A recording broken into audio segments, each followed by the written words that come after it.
President Donald Trump meets with Ukrainian President Volodymyr Zelensky at the InterContinental Barclay, New York hotel during the United Nations General Assembly, Wednesday, September 25, 2019, in New York.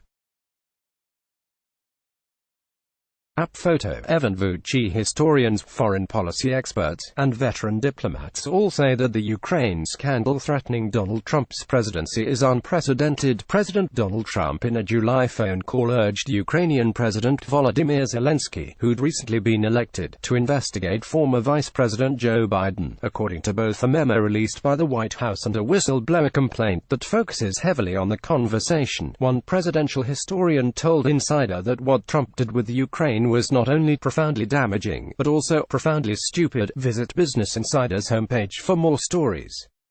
Unprecedented, it's a word that's been tossed around repeatedly, and often quite lazily, by political pundits during Donald Trump's presidency, but historians and veteran diplomats say it applies to the Ukraine scandal perhaps more so than any other controversy the president has faced in his tenure thus far. One historian told Insider that what Trump did with Ukraine was not only profoundly damaging, but also profoundly stupid. In a phone call on July 25, Trump urged Ukrainian President Volodymyr Zelensky to investigate former Vice President Joe Biden and his son, Hunter Biden, according to a whistleblower complaint and a phone call summary released by the White House.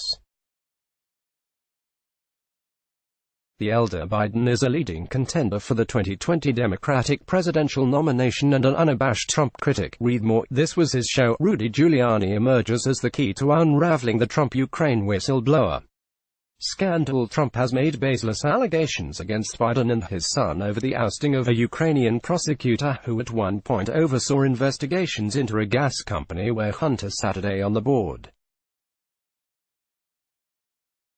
There's no evidence of wrongdoing on the part of either Biden, but the president has continued to push this narrative as he maintains that he's done nothing wrong. The July phone call between Trump and Zelensky is central to the whistleblower complaint from a member of the intelligence community that accuses Trump of using the power of his office to solicit interference from a foreign country in the 2020 U.S.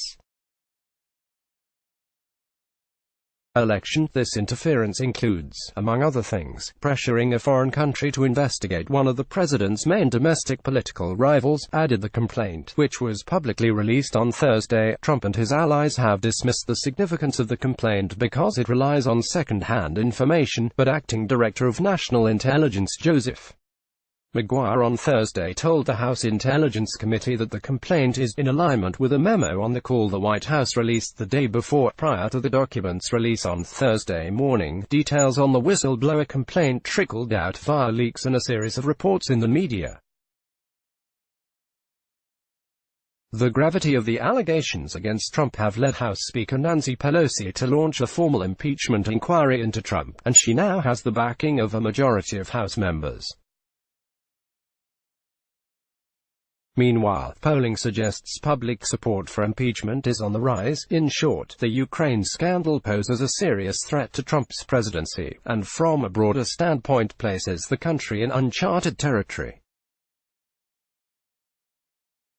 What Trump did with Ukraine violates the Constitution. Aaron David Miller, a former State Department advisor who is now a senior fellow at the Carnegie Endowment for International Peace, told Insider that though presidents play politics with foreign leaders all the time, what Trump did goes beyond anything that I personally experienced or even was aware of in government. Miller, who served as an advisor to multiple secretaries of state across both Republican and Democratic administrations, said he cannot think of a situation in his experience that's analogous to the current scandal involving Trump and Ukraine. What Trump did with Ukraine violates the Constitution, Miller said, and that asking a foreign leader to investigate a political rival absolutely amounts to an abuse of power. Noah Bookbinder, the executive director of the Washington-based advocacy group Citizens for Responsibility and Ethics, CREW, in an op-ed for the New York Times on Wednesday said the White House Memo on the July phone call is far worse than we could have imagined, bookbinder said. The memo demonstrates that Trump sought multiple favors from a foreign leader for his personal political gain and in doing so violated his solemn oath to preserve, protect and defend the Constitution. Bradley Simpson, an expert on U.S. foreign policy and history professor at the University of Connecticut, in a series of tweets said the requests Trump made in the call were bonkers and a major departure from what occurs in most conversations between a sitting U.S. president and a recently elected foreign leader. Zelensky has only been president of Ukraine since May. What is not normal is for a president to veer radically and inexplicably away from a policy process built up over months and years by a vast foreign policy and national security bureaucracy and ask for things that no one has ever asked for. That is just crazy, or criminal, Simpson said. It undermines our democracy and makes the mockery of the presidency. A presidential historian is also struggling to point to any moments in U.S. history that closely compare to the Trump-Ukraine scandal. Jeffrey A.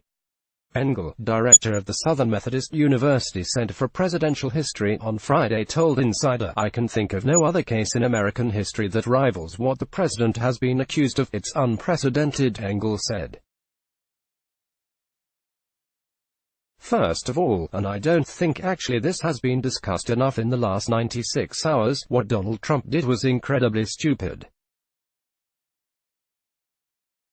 It undermines our democracy and makes the mockery of the presidency. They teach us in graduate school not to use the word unprecedented because that means you're a lousy historian, but every now and then that case arises.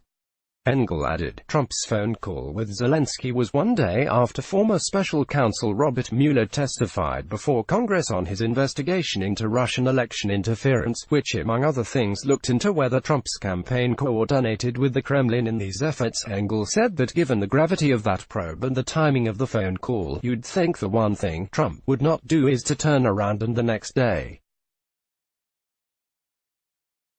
collude with a foreign power. When we talk about how profoundly damaging this is, we also have to take into account how profoundly stupid this is, Engel added.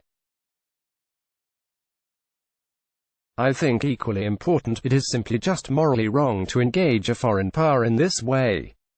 But more important than it being morally wrong, who in America doesn't know that this is illegal at this point? Read more. Read the full declassified whistleblower complaint about a phone call between Trump and Ukraine's President. Engel said the only other comparable situation that comes to his mind is Richard Nixon's efforts in trying to scuttle Vietnam peace talks as he ran for president in 1968.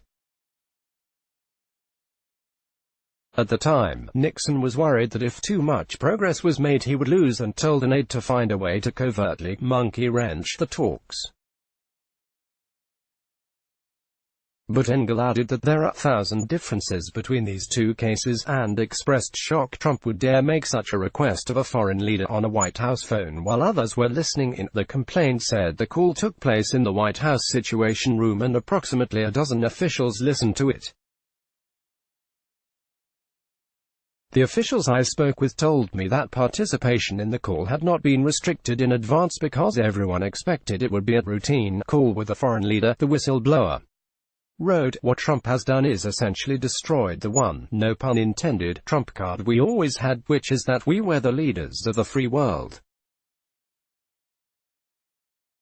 That can longer be said. That has never been the case up until Trump since 1945, Engel said. Who in Europe would not laugh if you said, Donald Trump is the leader of the free world? Let's block ads. Why?